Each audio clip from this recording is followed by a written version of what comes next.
राष्ट्रवादी काँग्रेस पक्ष, शरद पवार.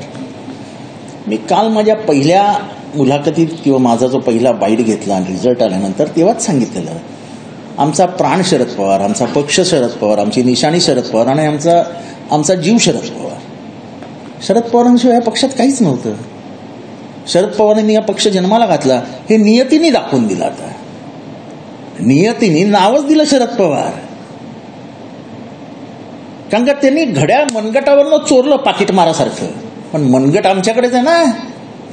आणि लढाई, इतिहास काय सांगतो? इतिहास हे सांगतो की मनगटाच्या जोरावरती लढाई लढली जाते. हे चोरांनी लक्षात ठेवावं होतं, पाकिट मारांनी. सैन्य किती मोठं आहे याच्याकडे कधीच जगाने बघितलं नाही. मनगटात जोर कोणाच्या हे बघितलं. मनगट आमच्याकडेच राहिलं. चोरांनी घड्याळ नेलं, अलिबाबा 40 चोरांनी. त्यामुळे आम्हाला उलटा आनंद झाला. काल मी जे बोललो ते सत्यात उतरलं की आमचा पक्षच शरद पवार आहे. आणि महाराष्ट्राला पण कळलं आता की शरद पवारांनीच जन्म दिलेला पक्ष परत त्यांच्याकडे झाला. आता ह्यांच्यात हिंमत असायला तर लावावं ना नाव. एनसीपी राष्ट्रवादी काँग्रेस पवार अजित पवार, एनसीपी राष्ट्रवादी काँग्रेस सुनील तटकरे, एनसीपी राष्ट्रवादी काँग्रेस प्रफुल्ल पटेल, लावा ना. तसंही नाव तुमचं नावच कुठे नाही आहे. शरद पवार हे जन्मदाते आहेत, हे नियतीने सिद्ध केलं. आणि ह्याचा आम्हाला प्रचंड आनंद आहे. कारण का निवडणूक आयोगाचा निकाल हा इतका दुटप्पी, इतका संभ्रमित करणारा आहे. त्याच्या प्रत्येक पानामध्ये विरोधाभास आहे.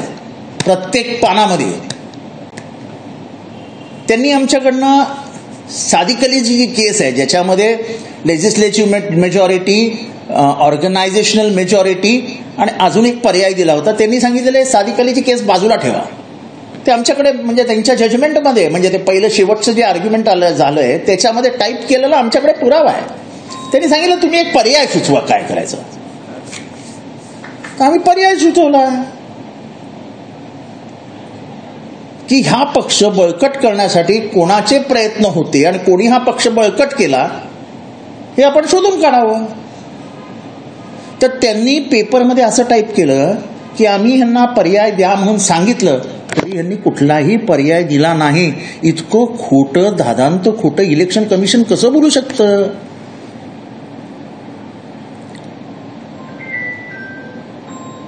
आणि सगळ्या गोष्टींमध्ये, सगळ्या ह्याच्यामध्ये इलेक्शन कमिशन फक्त एकतर म्हणजे विरोधाभासाची निवेदनं करतायत किंवा खोटं बोलतायत.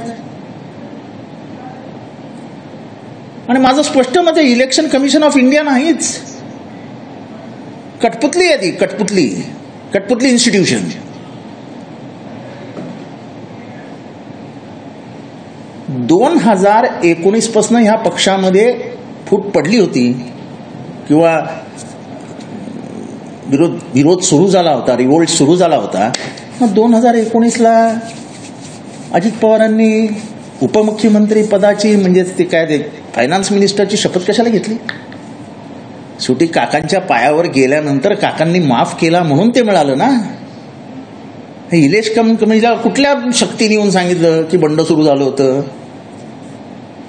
जेव्हा शरद पवारांची निवड झाली आणि त्याच्यानंतर जे राष्ट्रीय संमेलन झालं 10/9ला आणि ज्याचे 10 आणि 11ला, त्याच्यामध्ये अजित पवार जे बोलले त्याच्यानंतर पत्रकारांची, त्यांनी सांगितलं शरद पवारांची निवड योग्य आहे, शरद पवार हेच आमचे नेते आहेत. हे तर त्यांनी 3 जुलैला पण सांगितलं, 3 जूनला पण सांगितलं की शरद पवार हेच आमचे नेते आहेत. मग कुठे विरोध सुरू झाला? निवडणूक आयोगाला 30 तारखेला जे घडलं ते टाळायचं होतं. कारण का 30 तारीख जर दाखवली असती तर ती संपूर्ण तयारी हे झालेलं आहे ते अनधिकृत आहे हे सिद्ध झालं असतं. एका बंद खोलीमध्ये तुम्ही राष्ट्रीय अध्यक्ष नाही ठरवू शकत. तुम्हाला त्याचे काही नियम पाळावे लागतील. त्याच्यामुळे हे सगळं जे आहे हा गडबड घोटाळा आहे. थोडक्यात शरद पवारांना राजकीय दृष्ट्या उद्ध्वस्त करायचं हा जो कट आहे, ह्या कटातले जे प्रमुख आरोपी आहेत ते कोणी नाही दुसरं, ते अजित पवार आहेत. त्यांनी कोणाची मदत घेतली बितली ती माझ्या दृष्टीने गौण आहे. बॉम्ब कोणी फेकला हे महत्वाचं नाही, बॉम्ब बनवणारा कोण होता ते अजित पवार आहेत. तेव्हा ते परवा जे बोलले की मला माहीत नाही यांची कुठली निवडणूक शेवटची ठरणार आहे, म्हणजे तुम्ही आधी त्यांच्या मृत्यूची याचना केली आणि काल तुम्ही प्लॅन करून त्यांचा राजकीय गळा घोटण्याचा प्रयत्न केला आणि घोटलात. तेव्हा तुमचे हातही थरथरले नाहीत, तुम्हाला लाजही वाटत नाही, कारण का तुम्ही भावना शून्य आहे, तुम्हाला हृदय नाहीच आहे, तुम्ही हृदय झाडावर ठेवून आलेले आहात. ते नाही काय लहानपणी स्टोरी सांगायचे की ते मारायला जातो आणि शेवटी सांगतो मी तर हृदय झाडावर ठेवून आलोय. हे झाडावर ठेवलं यांनी हृदय. त्याच्यामुळे तुम्ही कितीही काही करा, तुम्ही पाकिट मारासारखं घड्याळ चोरलंय पण मनगट तोडायचं विसरलेलं आहात. ते मनगट शरद पवारांचं आहे. ते 40शीत जे होतं तसंच आज आहे, ते 60त जसं होतं तसंच आज आहे, 84व्या वर्षीही तसंच आहे. किंबहुना आता जास्ती मजबूतीने उभा राहील तो माणूस. तो जेव्हा जेव्हा संघर्षाला उभारला तेव्हा तेव्हा ते जास्त ताकदीने उभे राहिले. आणि एक कोणतरी शहाणा बोलला आता काल का काहीतरी की जितेंद्र आव्हाड त्यांच्या घरात आग लावतोय. त्या आग लावण्याचे धंदे मी नाही केलेत कधी आयुष्यात. मी जर काही चुकलो असतो तर शरद पवारांनी माझा कान पकडला असता, कान. तुमच्या नादाला लागून पुतण्या, तुमच्या जे बोलले आहेत त्यांना सांगतो, तुमच्या नादाला लागून तो पुतण्या खराब झाला. कारण तुमच्या रक्तात ते होतं. जे माझ्या विरोधात बोलले त्यांचं नावही घेत नाही मी, तुमच्या रक्तात ते होतं, रक्तात. तुम्ही तुमच्या बहिणीला किती त्रास दिला, तुम्ही तुमच्या काकाला किती त्रास दिला, हा इतिहास माहिती आहे ना तुम्हाला. महाराष्ट्राला माहित नसेल पण परळीतल्या अख्ख्या गावागावात त्याची चर्चा आहे.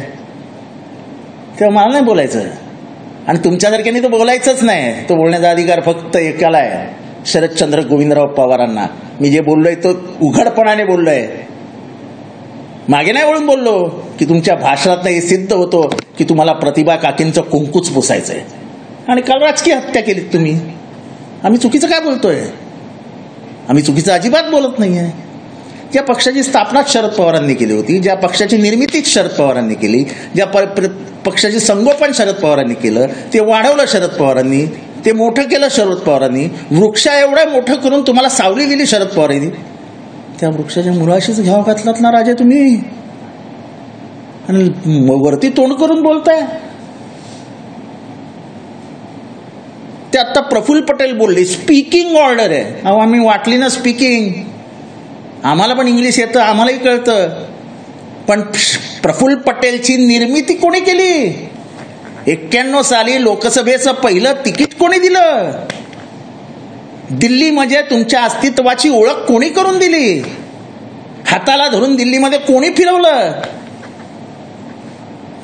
या सगळ्याचा मी व्यक्तिगत साक्षीदार आहे. भले बाकीच्या पक्षातल्या लोकांना माहित नसेल सगळं. तुम्ही लोकसभेत पडलात, त्याच्यानंतरही तुम्हाला विमान उड्डाण मंत्री केलं साहेबांनी, आणि ते पण इंडिपेंडेंट चार्ज, म्हणजे कॅबिनेट मंत्र्यासारखे सगळे अधिकार दिले तुम्हाला. कुठल्याही मिटिंगला जायचं झालं तर प्रफुल्ल तू जा, साहेबांचं वाक्य असायचं. आणि या सगळ्यांचा हातभार लागलाय शरद पवारांचा गळा घोटायला, आणि तरी आज मोठ्या तोंडाने बोलतायत की आम्हाला न्याय मिळाला. नियती कसा सूड घेईल हे काळ बघेल आता, आणि नियतीचा सूड निश्चित आहे. कारण का तुम्ही चोरलंय फक्त घड्याळ, मनगट आमच्याकडे आहे. लोकसभा निवडणुकीमध्ये ही जी एनडीए त्यांना जास्त आपल्याकडे मिळावे, जास्त जागा निवडून याव्या, याकरता त्यांनी शरद पवार असं आहे की शरद पवारांना संपल्याशिवाय महाराष्ट्रात आपलं काही होणार नाही राजकीय दृष्ट्या, आणि म्हणून हे धक्के देण्याचं काम केलं जातंय. आणि दुर्दैवाने आमच्याच घरातनं त्यांना ताकद मिळाली. कारण का शरद पवारांनी कधी पक्ष ठेवलाच नव्हता, ते घर समजायचे. कुठलाही निर्णय घेताना त्यांनी कधीच एकट्याने घेतला नाही.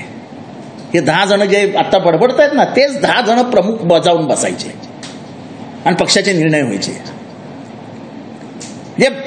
99 सालापासून झालेला एकही निर्णय हा प्रफुल्ल पटेलांना विचारल्याशिवाय झालाय का? प्रफुल्ल पटेलांनी उत्तर द्यावं.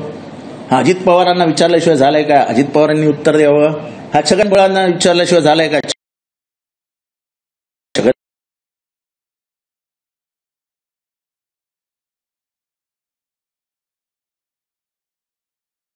बरं वाईट जे काय झालं तुम्ही साक्षीदार होते. तुम्ही शरद पवारांबरोबर होते.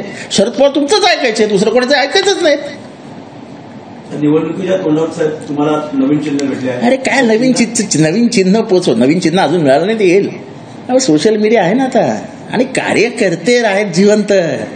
महाराष्ट्राच्या मनात काय राग आहे ना की वयाच्या 84 वर्षाच्या शरद पवारांना हे जे छळतायत त्याचं उत्तर महाराष्ट्रातला तरुण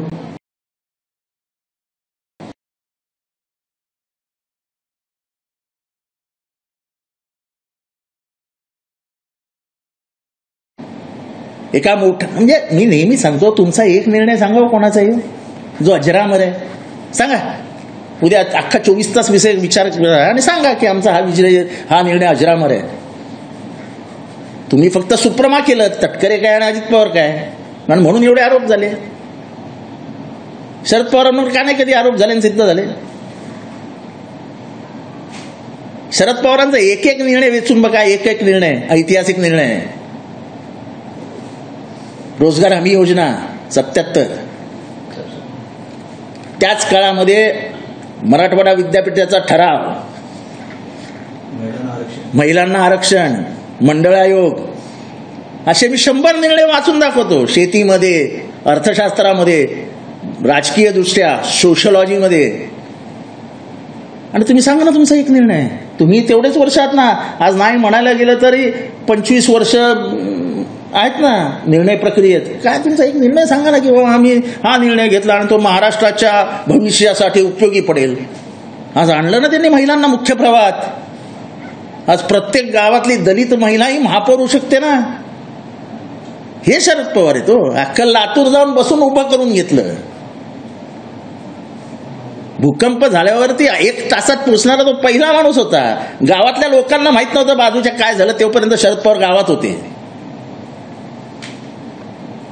उस्मानाबादची एक गोष्ट सांगतो.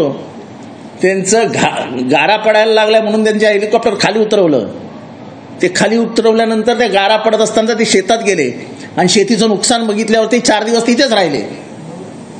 तिथनं ते दिल्लीला गेले आणि आर्थिक मदत घेऊन आले. ते शरद पवार येतो. लोकांचा नाडी ओळखतात, नाडी. मी त्यांच्याबरोबर होतो मनमाडला. कांद्याचा प्रश्न उग्र झाला.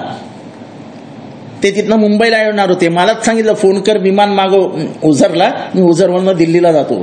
दिल्लीला गेले. तिथनं त्यांनी पहिल्यांदा मला सांगितलं पी चिदंबरमला फोन लावून देत. मी फोन लावून दिला. त्याची चिदंबरम साहेबांना सांगितलं कुठलाही निर्णय घेऊ नका जोपर्यंत मी येत नाही. रात्री त्यांची बैठक झाली आणि दुसऱ्या दिवशी सकाळी चिदंबरमने जाहीर केलं की कांद्याच्या निर्यातीवरती आम्ही बंदी टाकणार नाही, तुम्ही निर्यात करा. आणि आयातीवर बंदी टाकली. प्रत्येक म्हणजे गव्हाचा भाव, म्हणजे ते जेव्हा ॲग्रिकल्चर मिनिस्टर होते तेव्हा भारत 37 राष्ट्रांना अन्न पुरवायचा. 37 राष्ट्रांना. आज आपण युक्रेनकडनं गहू घेतो. जगाच्या बाजारपेठेमध्ये आपली शेती संपलेली आहे. ज्या शेतीला सोनेरी दिवस आणले होते ती संपली शेती. शेतकरी देशोधडीला लागलाय. कधी कांदे रस्त्यावर फेकतात, तर कधी बटाटे रस्त्यावर फेकतात, तर कधी टमाटे रस्त्यावर फेकतात. तेव्हा ज्या माणसाने तुम्हाला घडवलं, पिकॅसोचं पेंटिंग जे लटकतं ना, ते पिकॅसोचं पेंटिंग बघितल्यानंतर ते चित्रकार कोण आहे? तो अजरामर आहे. पिकॅसोचं पेंटिंग करणाऱ्या रस्त्यावरस्ती गावी हजारो पेंटर आहेत, चित्रकार आहेत, पण शेवटी जेव्हा तो पिकॅसोच लक्षात राहतो लोकांचा. मिशेलएंजेलोने जी काय केलंय त्या चर्चमध्ये वरती असं चढून 8-8 दिवस वरती पेंटिंग करत बसायचा, तेच अजरामर आहे. बाकी कोणी किती तशी पेंटिंग गेली त्यांना नाही विचारत. शेवटी जो ते घडवून आणतो चित्र, जे म्हणजे तो शिल्पकार असतो. शिल्पक ओळखलं जातं पण शिल्पकाराचं नाव अजरामर होतं. तेच शरद पवार. असे कितीही जणांनी गद्दारी केली, अशा कितीही जणांनी त्यांच्या पाठीत सुरा खुपसला, काही होणार नाही. हम लढेंगे और जीतेंगे. सर 2019 नंतर अजित पवारांना पुन्हा पक्षात महत्व देणं, त्यांना उपमुख्यमंत्रीपद देणं ही तेव्हा चूक होती असं? एकदम मोठी चूक. हे मी पहिल्यापासून बोलत होतो, तेव्हाही बोलत होतो. तेव्हा अर्थात कोण ऐकायला तयार नव्हतं. पण जो माणूस एकदा गद्दारी करतो त्याच्यावर आयुष्यात कधीही विश्वास ठेवायचा नसतो. जो एकदा गद्दार तो कायमचा गद्दार.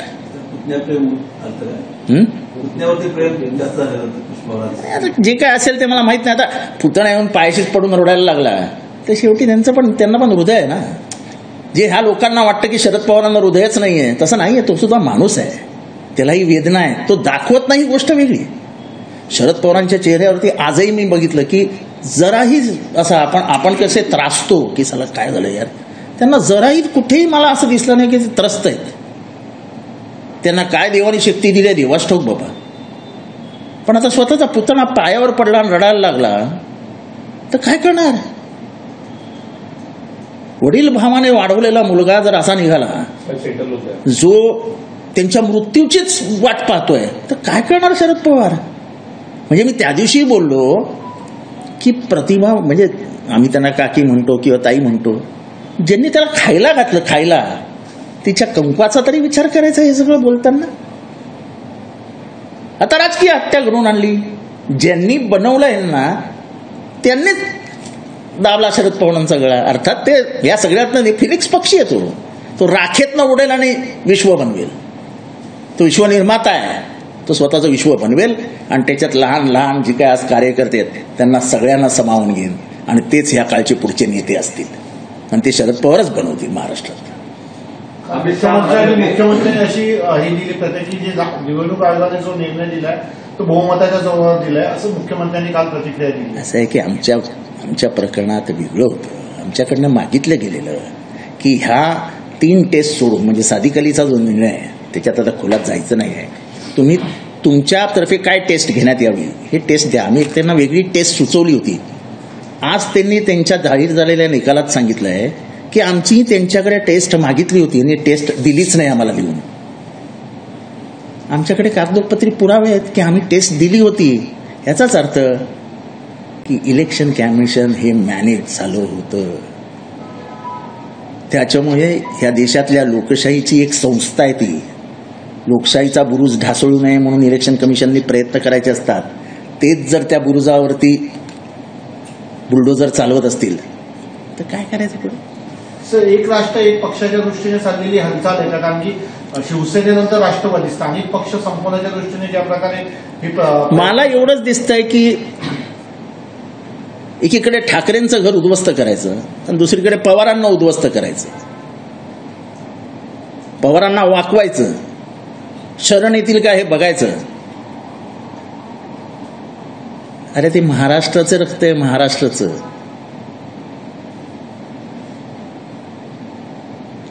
अठरा पगड जातींना घेऊन लढलेला माणूस आहे तो. शाहू फुले आंबेडकरांचा विचारांचा पाईक आहे तो.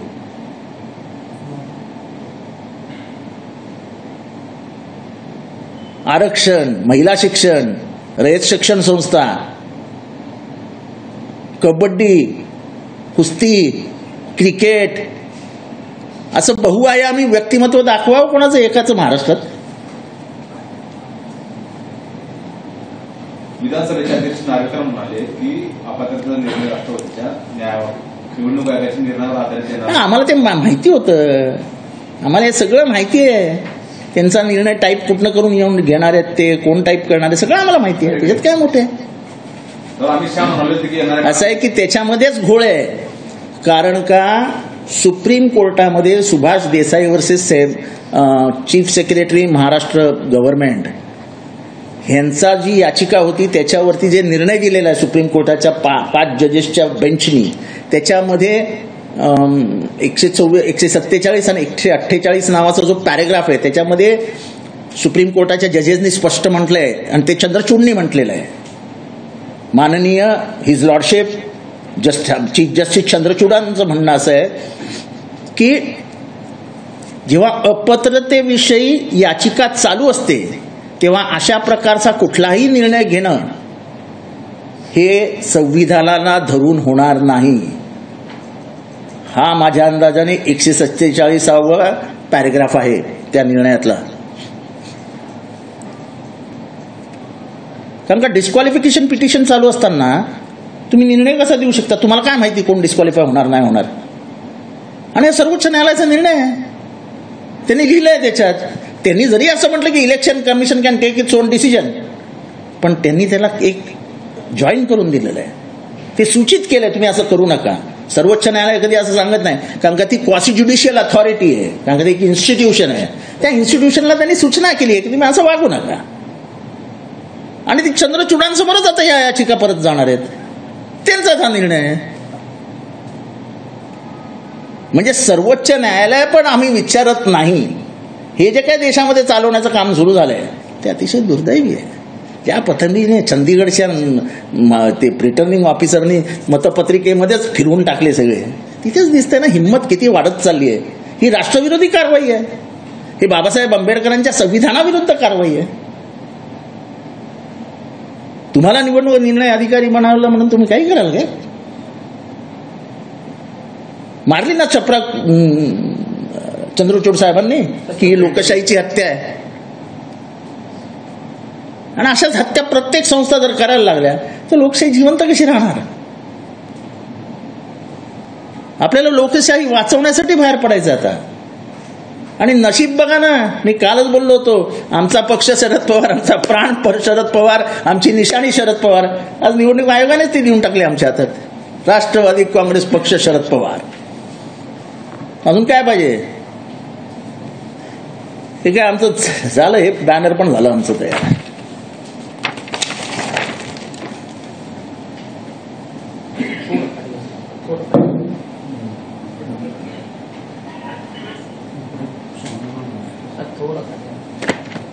ते माईक लागेल, माझा चेहरा जाऊ दे, चेहऱ्याला काय बघता. आलं का?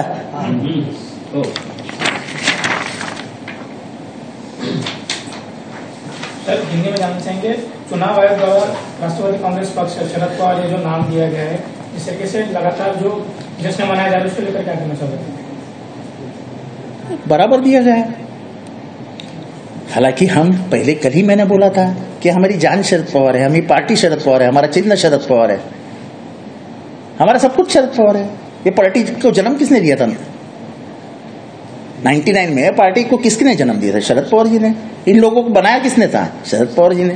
ये पार्टी ऊपर कैसे की? शरद पवार जी की वजह से. तो आज खेल आकर ऊपर वाला खेलता है तो बराबर ही खेलता है. उन्होंने नाम ही दे दिया राष्ट्रवादी कांग्रेस पार्टी शरद पवार, और इनको देंगे अभी राष्ट्रवादी कांग्रेस पार्टी अलीबाबा 40 चोर पाकिट मार. घड़ी चुरा के लेके गए ना, वो ट्रेन में घड़ी चुराते नहीं वो मार के, ऐसा घड़ी चुरा के ले गए. ये तो हमारे हाथ में ही है ना, जिससे तलवार चलाई जाती है.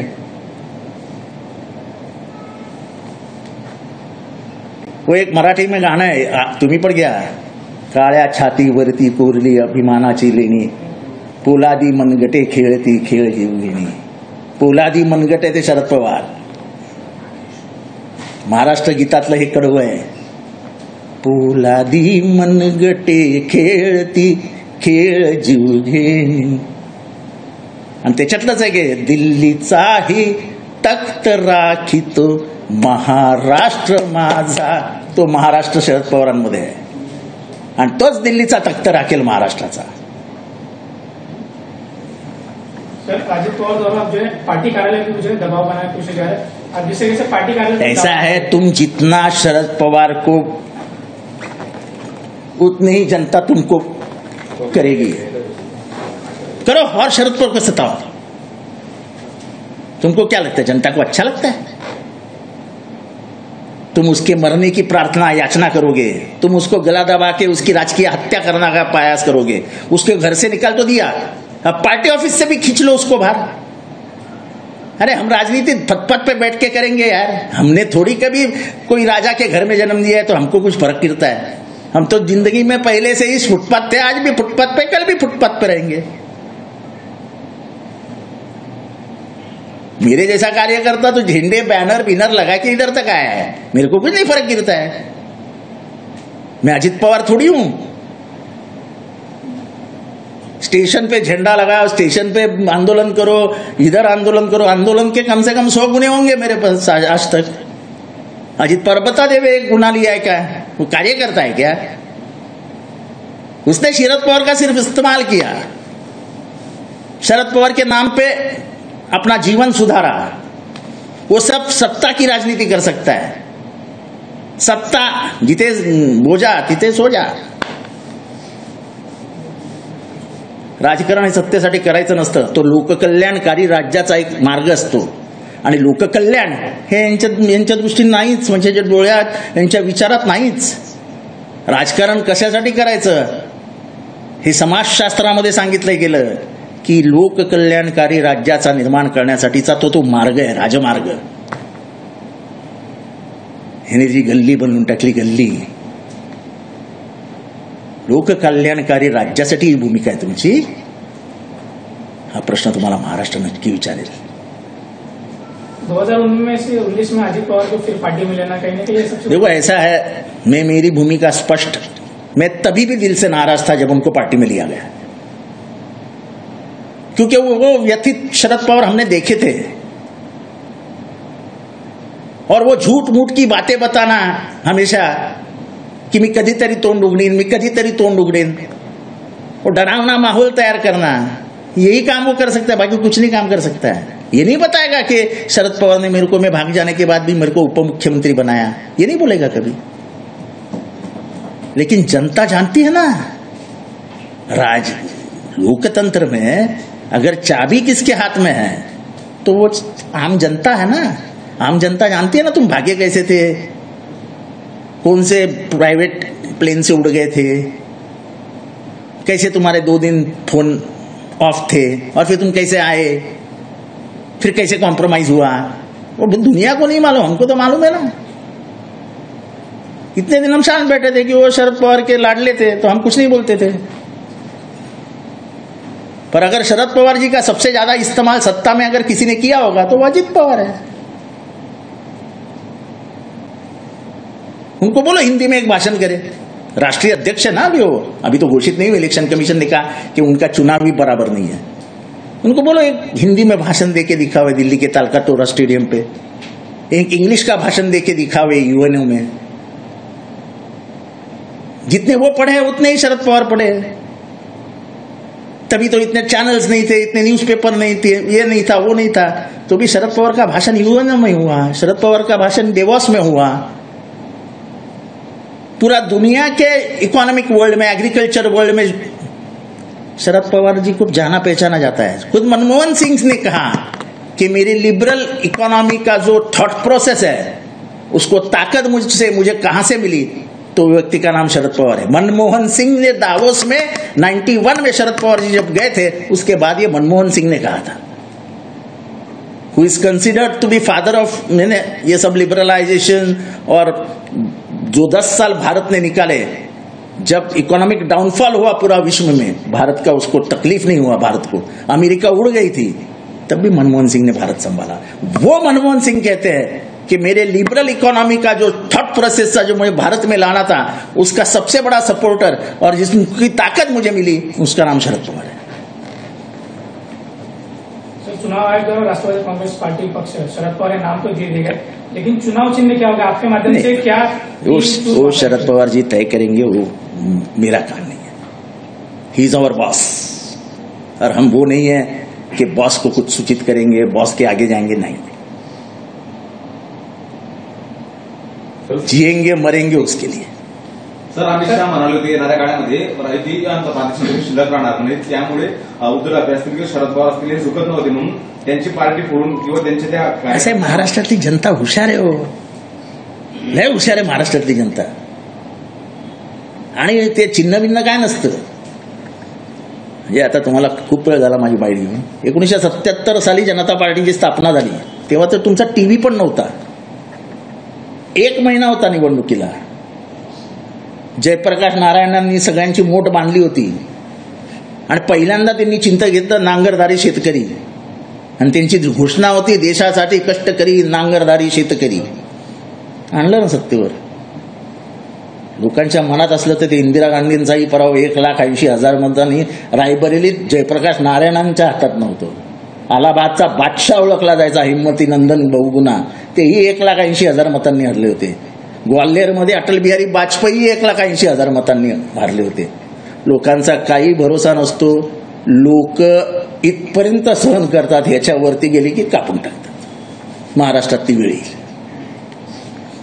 अजित पवारांचा सोशल मीडियावर व्हिडिओ व्हायरल होतो, त्यानंतर तेजस्वी पंडितने देखील ट्विट केलं, महाराष्ट्रातील जनता मूर्ख नाही, ही जनता आहे सब जनता. तेजस्वी पंडित कोण? ऍक्टर. नाही, असं आहे की महाराष्ट्रातला ऍक्टर असो, कलाकार असो, साहित्यिक असो, अहो या सगळ्या क्षेत्रामध्ये शरद पवार आहेत ना. कुठल्या साहित्य संमेलनाचा अध्यक्ष किंवा त्यांना निमंत्रित केलं अजित पवारांना? इथलं साहित्य संमेलन असो, इथलं नाट्य संमेलन असो, इथली नाट्य परिषद असो. म्हणून मी सांगितलं ना, बहुआयामी व्यक्तिमत्व आहे ते. प्रचंड वाचन, प्रचंड ज्ञान.